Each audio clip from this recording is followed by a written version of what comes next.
जिठानी number 1। Neha को अपनी जिठानी दिव्या से बहुत प्यार था, पर नेहा को अपनी जिठानी से इतना प्यार क्यों था? आइए देखते हैं। जिठानी जी मैं तैयार हूँ, चलिए मार्केट चलते हैं। मुझे बस 2 मिनट दे दो, मैं भी तैयार हो जाती हूँ। और एक बात, पिछली बार की तरह इस बार मार्केट में कोई गड़बड़ी मत करना। अब तुम इस घर की बहू हो, छोटी बच्ची नहीं हो।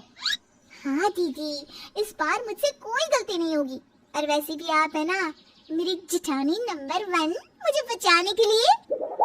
नेहा की ये बात सुनकर दिव्या उसके कान पकड़कर मोड़ती है और हंसते हुए उससे कहती है मैं हर बार तुम्हें नहीं बचा सकती। अगर कभी मैं नहीं रही तब क्या करोगी? तब ऐसी गलतियां नहीं करूंगी।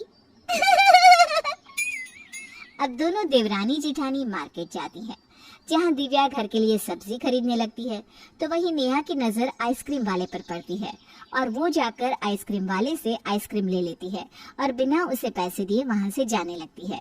जिस पर आइसक्रीम वाला भड़कते हुए नेहा पर चिल्लाता है और उससे कहता है, पागल औरत, इतनी बड़ी हो गई है और बच्चों की तरह आइसक्रीम लेकर चली गई, मेरे पैसे कौन देगा? अरे अंकल जी, आप इतना भड़क क्यों रहे हैं? मैं छोटी बच्ची नहीं हूँ जो आपके पैसे खा जाऊंगी, और मैं कहीं भाग नहीं रही थी, मैं पैसे लेने ही जा रही थी। झूठ बोलती है, मुझे बेवकूफ बनाने की कोशिश कर रही है। सोचा कि आइसक्रीम वाले के पास भीड़ है तो मुफ्त की आइसक्रीम ले लूंगी। तुम जैसे लालची औरतों को बहुत अच्छे से जानता हूँ, झूठ बोलना बंद कर। आइसक्रीम वाला भरे बाजार में नेहा को खरी खोटी सुनाने लगता है। नेहा आइसक्रीम वाले की बात सुनकर घबरा जाती है और उसकी बातों का जवाब नहीं दे पाती। पर दिव्या डरने वालों में से नहीं थी। वो जाकर आइसक्रीम वाले को 3 आइसक्रीम के पैसे देती है और कहती है, कुछ पैसे तुम्हारी आइसक्रीम के हैं और बाकी के बचे हुए पैसों से तमीज खरीद लेना, क्योंकि तुम्हें ना ही अपने ग्राहकों से बात करने की तमीज है और ना ही एक औरत से। उल्टा चोर कोतवाल को डांटे। अरे मेरे पैसे लेकर भाग रही थी, चोर को चोर नहीं कहूंगा तो और क्या कहूंगा? कान खोलकर सुन ले, वो कोई चोर नहीं, मेरी देवरानी है। उसका पर्स मेरे पास रह गया था और उसने तुमसे कहा था कि वो पैसे लेकर आ रही है, पर भीड़ इतनी ज्यादा थी कि तुम सुन नहीं पाए, इसलिए वो जल्दी में मेरे पास आ रही थी और तुमने उसे चोर समझ लिया। बिना पूरी बात जाने समझे किसी पर झूठा इल्जाम मत लगाया करो। और अगर आइंदा से मैंने तुम्हें इस तरह किसी भी लड़के से बदतमीजी करते हुए देख लिया ना, तो तुम्हारी कंप्लेन कर दूंगी। पकड़ो अपने पैसे और बंद करो अपना मुंह, वरना तुम्हारा मुंह बंद करवाने का मुझे और भी तरीका पता है। दिव्या की बात सुनकर आइसक्रीम वाला शांत हो जाता है और चुपचाप पैसे रख लेता है। उसके बाद दिव्या नेहा को अपने साथ ले जाती है, जहां नेहा की आंखों में आंसू नहीं रुक रहे थे। बार बार अपनी देवरानी को छोटे बच्चे की तरह रोता देखकर दिव्या उससे कहती है, नेहा बस भी करो ना, और कितना रोगी? मैंने तुम्हारा बदला ले लिया ना उससे। दीदी, आप मेरा कितना ख्याल रखती हैं, बिल्कुल अपनी छोटी बहन की तरह, लेकिन मैं आपके लिए कुछ नहीं कर पाती। आप हमेशा मेरी गलतियों पर पर्दा डालती है और मुझे बचाती है। नेहा, इस बार तुम्हारी कोई गलती नहीं थी और मैं जानती हूँ तुम मुफ्त में किसी का कुछ नहीं लेती। तुम्हारी जरूर कोई मजबूरी रही होगी। अब मुझे ये बताओ, तुमने आइसक्रीम वाले को पैसे क्यों नहीं दिए और क्यों वहां से जाने लगी? अब जैसे ही दिव्या नेहा से ये सवाल करती है, वैसे ही नेहा और दिव्या की सास माला वहां जाती है। माला दिव्या की सारी बात सुन लेती है, जिस पर माला को नेहा पर बहुत गुस्सा आता है और वो बिना नेहा की बात सुने उस पर भड़कने लगती है। पता नहीं किस लड़की को मैं अपने घर की बहू बना कर ले आई। अरे नेहा बहू, मेरे घर की बहू है तू, ऐसी गलतियां क्यों करती है? अगर कोई इंसान इतना बेवकूफ कैसे हो सकता है? ऐसा तो नहीं कि वो आइसक्रीम वाला सच कह रहा था, पर भला हो तेरी जिठानी का, जिसने हर बार की तरह तेरी गलतियों को छुपा लिया और तुझे बचा लिया। वरना तूने तो आज कसम खा ली थी कि हमारी इज्जत को मिट्टी में मिला कर रहेगी।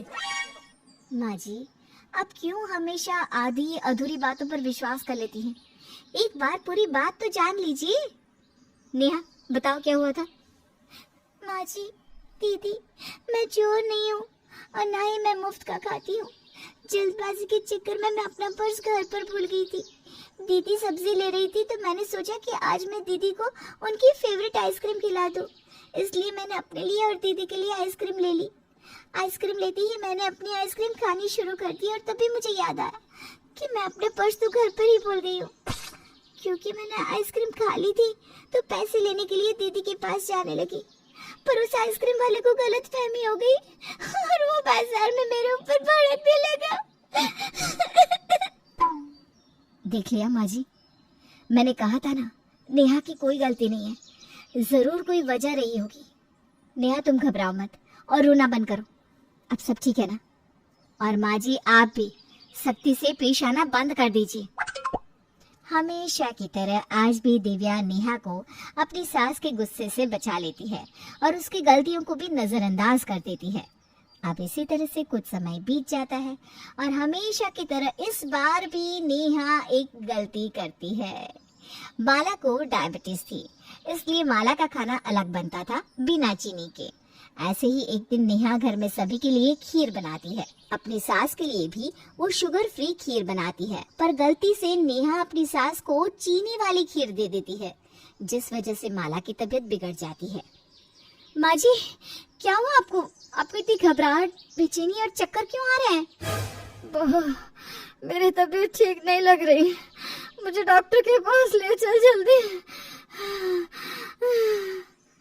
दीदी मुझे लगता है माँ जी का शुगर बढ़ गया है, तभी माँ जी की तबीयत इतनी खराब हो गई।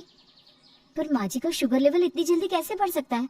माँ जी तो समय पर अपनी दवाई लेती हैं और हम भी माँ जी के खाने पीने का कितना ख्याल रखते हैं। कल रात को भी हमने माँ जी के लिए अलग से बिना शुगर की खीर बनाई थी, माँ जी ने तो जरा सा भी मीठा हाथ नहीं लगाया। अब जैसे ही खीर की बात दिव्या करती है, नेहा को याद आता है कि माला की खीर तो वैसी की वैसी ही रखी है। उसने गलती से कल रात को अपनी सास को मीठी खीर दे दी थी। अब जैसे ही नेहा को ये बात याद आती है, वो पसीने से लथपथ हो जाती है और घबराने लगती है। दिव्या जैसे ही नेहा को डरा सहमा देखती है, समझ जाती है कि नेहा ने फिर से कोई गलती की है, पर दिव्या इस बात को घुमा देती है और अपनी सास को डॉक्टर के पास ले जाती है। डॉक्टर, हम अपनी सास के खाने पीने का अच्छे से ख्याल रखते हैं, माँ जी भी समय समय पर दवाई ले लेती है, पर फिर भी पता नहीं कैसे माँ जी की तबीयत बिगड़ गई। अच्छा हुआ जो आप इन्हें समय पर ले आए। शुगर पेशेंट के साथ ऐसी समस्या अक्सर हो जाती है, इसीलिए शुगर पेशेंट का बहुत ज्यादा ख्याल रखना होता है। वैसे आपके साथ सब ठीक है, आप इन्हें घर ले जा सकती हैं। जैसे ही माला ठीक होती है, दिव्या उन्हें घर ले आती है। अपनी सास को सही सलामत देख नेहा की जान में जान आती है और वो लंबी सांस लेती है। तभी नेहा को डांटते हुए दिव्या कहती है, नेहा तुम ऐसी गलती कैसे कर सकती हो? अगर माँ जी को कुछ हो जाता तो? अरे तुम्हें याद कैसे नहीं रहा कि माँ जी को शुगर है? दीदी मैंने कुछ भी जानबूझकर नहीं किया, मैंने हम सब के लिए कटोरी में खीर निकाली थी, माँ जी की खीर भी अलग से निकाली थी, पर सारी कटोरियाँ सेम थी ना, इसी वजह से माँ जी की खीर हमारी कटोरियों के साथ मिक्स हो गई। सच में नेहा, लापरवाही की भी हद होती है। आखिर मैं कब तक तुम्हारी गलतियों को छुपाती फिरूंगी और तुम्हें बचाती रहूंगी? वो तो शुक्र है कि माँ जी को इस बात की भनक तक नहीं पड़ी। अगर आज उन्हें पता चल जाता कि उनकी तबीयत खराब होने के पीछे तुम्हारा हाथ है, तो वो तुम्हें छोड़ती नहीं, मरती बाद में पहले तुम्हें मारती। मुझसे गलती हो गई दीदी, मुझे माफ कर दो। आप भी परेशान हो चुकी है मुझे बचा बचा कर, पर मैं वादा करती हूँ अब से मैं ऐसी गलती कभी दोबारा नहीं करूंगी।